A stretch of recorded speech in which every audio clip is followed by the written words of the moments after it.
minggu kemarin bahwasanya kita mengenal beberapa operasi di dalam sebuah pemrograman, yaitu salah satunya di pemrograman 1 yang menggunakan Visual Studio. Nah, sebelumnya kita udah di materi kita udah mengenal beberapa operator. Nah, untuk sampel atau contoh yang di sini kita menggunakan contoh dari aritmatik atau operator Kabataku.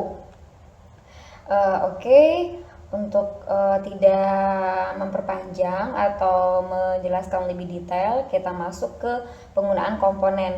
Nah, sebelumnya kita udah belajar bagaimana cara menggunakan komponen yang ada di dalam Visual Studio. Ini bawaan standarnya.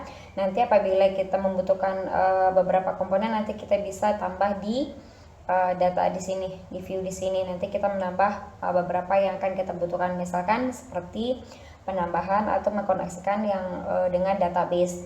Nah, di sini ini adalah label, kemudian di sini adalah text box. Nah, di sini bisa kita ambil. Nah, untuk yang perlu diingat, di dalam penamaan text box kita nggak usah mengotak-atik yang di propertiesnya, kita ikutin aja yang di sini.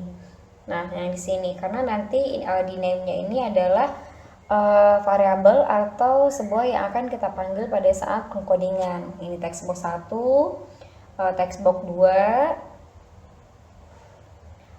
textbox 3 di sini, kemudian sampai textbox 5. Kemudian di sini adalah button. Yang di sini button. Nah, yang di sini. Kemudian ini adalah tombol exit.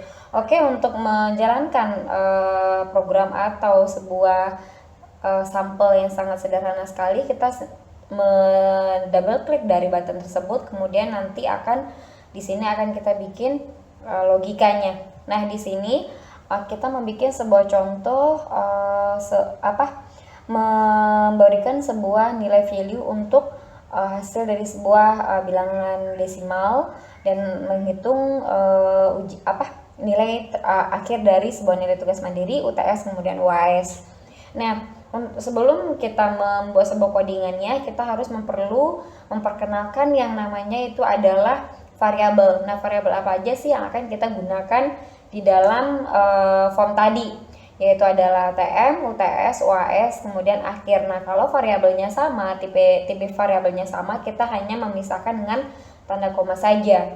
Kemudian nanti di sini saya combine langsung untuk percabangan logika if then. Ini cuma satu aja, kita kasih dulu sekedar mendemokannya. Kemudian kita kasih di sini keterangan tipe datanya itu adalah string. Nah, kita masuk ke di sini. Di sini misalkan nilai TM-nya kita ganti menggunakan textbox 1. Kemudian kita tipe datanya untuk menampilkan sebuah teks yang ingin kita panggil, kita memberikannya itu dengan tipe teks. Nah, apabila seandainya komponen yang kita gunakan itu salah, maka dia tidak akan muncul pada saat kita ketikkan titik di sini. Oke, berarti ini udah benar. Kemudian setelah kita input nilai TM, UTS, UAS, dan akhirnya kita mencari sebuah nilai akhir, yaitu di sini rumusnya 10% dari nilai TM, kemudian 40% dari nilai UTS, kemudian 50% dari nilai UAS. Otomatis 0,1 dikali TM ditambah 0,4 dikali UTS, kemudian 0,5 kali UAS. Nah, untuk menampilkan nilai dari akhir tersebut, kita mencantumkan atau menggunakan textbox 4 yang di sini. Oke ya, textbox 4. Nah, yang di sini. Oke, udah benar. Kemudian kita panggil titik teks, kemudian variabelnya akhir. Nah, oke. Untuk memberikan sebuah sampel yang sederhana atau contoh dari logika event atau percabangan ya. Nah, kita memberikan sebuah logika yang simpel saja. Misalkan kita memberi rentang nilai jika nilai akhirnya besar sama dari 75, then kita kasih keterangannya adalah baik. Jika tidak, hasilnya adalah jelek. Nah, jangan lupa untuk memperkenalkan text box tersebut untuk menggantinya dengan teks, kemudian kita kasih variabelnya sesuai yang di sini keterangan. Oke, kita coba jalankan.